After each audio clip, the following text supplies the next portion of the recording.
Bom dia, boa tarde, boa noite, Cadu aqui na Postec. Vou mostrar para vocês hoje aqui o meu trabalho do trimestre, que eu desenvolvi o back-end da minha aplicação. A proposta era desenvolver uma API REST com os seguintes métodos para pegar os posts. É um API REST de um blog estudantil. Pegar os posts, listar os posts, né, ler, pegar pelo ID, criar os posts, editar os posts, excluir os posts e fazer buscas nos posts. Então eu vou mostrar para vocês sem mais enrolação aqui como ficou a, o código de fato. Aqui eu fiz uma estrutura diferente dessa vez, eu acabei organizando bem nas pastas para não ficar bagunçado e para ter uma organização ali no nível de boas práticas nesse projeto. Então eu vou explicar cada etapa aqui para vocês. O GitHub e Workflows, eu coloquei aqui os documentos YAML que eu utilizei na esteira CI/CD do projeto, que eu vou mostrar mais à frente. São basicamente dois arquivos YAML, cada um para uma devida situação. Eu já entro no detalhe deles para vocês. Esse coverage aqui ele não vai entrar no GitHub porque ele é um arquivo que foi gerado por conta dos testes. Ao rodar os testes unitários, ele gera o coverage. Que assim, os testes unitários são outro detalhe do CI/CD que a gente aplicou aqui nesse projeto. E aqui eu vou mostrar para vocês rapidinho que foram esses testes. A gente pegou usando o Jest aqui para fazer os testes e testou cada rota não, cada método de forma separada do projeto principal, claro, e para ver se funcionam de fato, né, para testar colocar a aplicação à prova. O get posts para retornar todos, o post para criar um novo. Ele testa tudo, todos os métodos que estão dentro da aplicação ele testa. E ele está integrado aqui dentro do main.yaml que chama ele lá pelo GitHub Actions que a gente vai ver daqui a pouco. Aqui tem o Node Modules, que vai vir aqui os principais arquivos de dependência do nosso projeto, as principais bibliotecas que a gente usou. Aqui tem a pasta principal, né, o source, src. Aqui tem, dentro dele tem toda a divisão que a gente fez para estruturar de uma forma mais lógica e mais racional, para não misturar as coisas, e eu vou tentar explicar da melhor forma aqui para vocês. O controller a gente usou para fazer ali para cuidar ali como o nome da cuidar, tratar os métodos. A gente usou aqui para o try, ó, o catch, para no get post by ID, se ele não achar o post, ele vai retornar o 404 not found. Um tratamento de erro ali básico para ter pelo menos não cair no erro e quebrar o projeto. Aqui a gente tratou o create, tratou o update, a gente fez todo o tratamento aqui no controller. Aqui também a gente tem os docs que a gente usou para fazer a documentação do projeto. Aqui a gente usou a biblioteca Redoc, ela é muito boa. Assim, você solta esse arquivo .yaml aqui com algumas configurações e ele já cuida para você da documentação. Daqui a pouco eu vou mostrar quando estiver rodando a aplicação. Primeiro eu vou dar uma explicada na estrutura, mas já mostro para vocês na prática que esse Redoc faz. Aqui no Middle a gente tem o Logger, que vai ficar cuspindo log, né, no terminal aqui da nossa aplicação, para a gente saber da saúde, o que está acontecendo e ter uma visibilidade melhor do nosso container e da nossa aplicação em si. Aqui a gente tem de novo o Redux, só que esse aqui é o arquivo de middleware dele, com algumas configurações essenciais para o funcionamento dele. Por exemplo, aqui ó, a gente setou não, mostrou para ele onde estava o YAML, para ele pegar esse YAML e fazer a documentação em cima dele. E embaixo dele a gente tem os models. Os models são o que a gente usou aqui para fazer a conversa com o banco de dados. A gente usou o Mongoose aqui para interagir com o banco, que no caso a gente escolheu o MongoDB.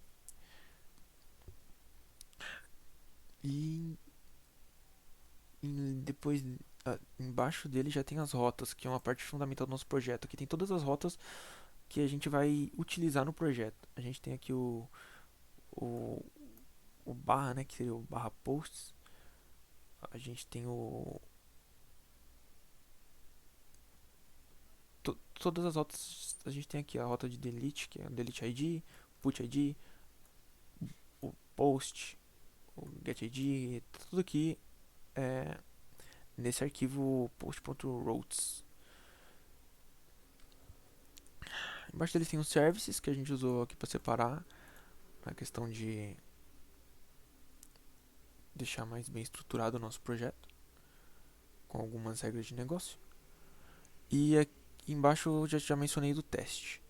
O teste eu falei com vocês, testes unitários que vão ser implementados ali no nosso CI/CD, daqui a pouco eu mostro. E agora, não menos, por último, mas não menos importante, aqui do nosso source, a gente tem o app.js e o server.js. A gente fez essa separação porque o app, no caso, ele só está aqui configurando e montando as rotas e o middleware. Aqui algumas configurações do chamando instanciando logger, instanciando aqui o express, algumas configurações importantes, mas quem está de fato rodando, iniciando o servidor é o server.js, que ele também conversa e conecta com, ele também conecta no banco, né? Mas ele que de fato inicia o nossa aplicação, tá? Aqui nós temos a variável de ambiente.env, que aqui eu abri o exemplo para vocês, que aqui é um arquivo que não vai para o GitHub, tá? Porque ele tem alguns parâmetros importantes que não é legal a gente ficar expondo. Por exemplo, aqui o URI do nosso banco, o JWT, que é tipo uma PES, né? Importante, e a porta aqui que a gente deixou. Temos o git ignore, o clássico, que é pra gente não passar alguns arquivos sensíveis ou alguns arquivos que seriam meio desnecessários estarem no nosso GitHub ali à mostra, que nem arquivos padrões como Node Modules, Coverage até, que não faz sentido ele estar lá, o próprio .env que a gente acabou de citar. Aqui todos esses arquivos não vão pro GitHub. Aqui tem o Dockerfile, Docker Compose, que eu queria falar com vocês, porque no começo do nosso projeto a gente implementou bastante em Docker. Docker Compose é uma forma rápida e prática de você já subir dois containers e já ir trabalhando e desenvolvendo de forma eficiente. E é bem útil no começo, mas eu falo no começo porque depois a gente acabou tomando outros rumos e a gente acabou utilizando um DB as a Service aqui no MongoDB Atlas para deixar nosso banco aqui, para deixar ele de uma forma mais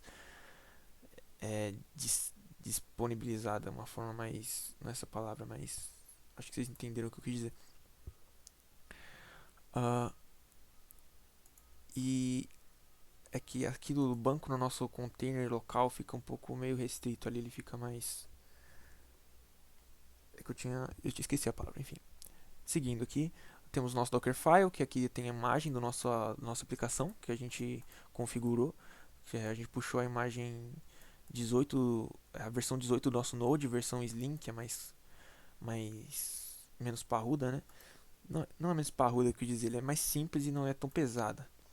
Aqui o workd, a raiz do nossa aplicação dentro do container vai ser o barra app. Aqui tem o copy.json para ele baixar as dependências. E aqui ele copia toda a estrutura do nosso projeto para dentro do container. Aqui eles põem a porta 3000 e de fato começa e de fato inicia o servidor aqui, né?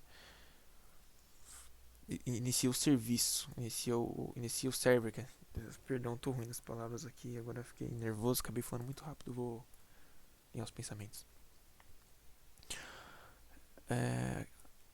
Aqui a gente faz assim, mais falado de uma forma dinâmica, porque acredito que seja melhor para o entendimento de vocês, até mesmo para mim, para não ficar dando muita, chovendo muito no molhado. Aqui a gente tem o package.json, que a gente tem as versões das nossas dependências, né? E temos o readme, que o readme eu deixei aqui por fim, né? Por fim temos o readme, que eu deixei aqui como uma documentação do nosso projeto. Acho que ficou bem bacana esse readme que a gente deixou aqui no nosso repositório. Vai estar disponível aí para todos vocês verem, deixa na descrição. não somente aqui, eu também fiz uma- um complemento a esse README aqui no Notion para deixar um pouco mais detalhado a estrutura do projeto.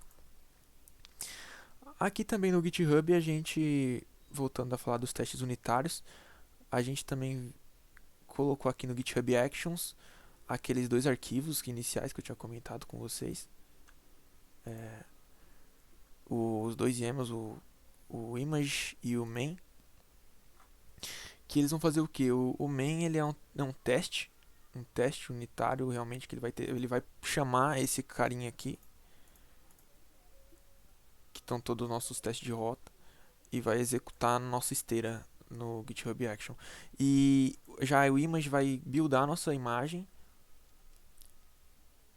no GitHub Action para a gente poder deployar ela. Eu deployei ela no render, que eu já suspendi, porque assim eu preferi exemplificar aqui para vocês agora que eu vou mostrar a parte prática em containers e não aqui no render por conta da praticidade, da velocidade, que aqui estava bem lento. Eu consegui deployar, mas nossa, é mais prático mostrar para vocês aqui no container local da máquina. Aqui a gente já tem um container que eu já tinha iniciado. Um Docker Pass aqui para vocês verem, ó, 35 minutos atrás. Ele está rodando aqui nosso blog API, a aplicação de fato. E vamos ver isso na prática. A gente consegue ver aqui no nossa porta 3000 /posts aqui os JSONs aqui, né, que estão armazenados no nosso banco, no nosso container.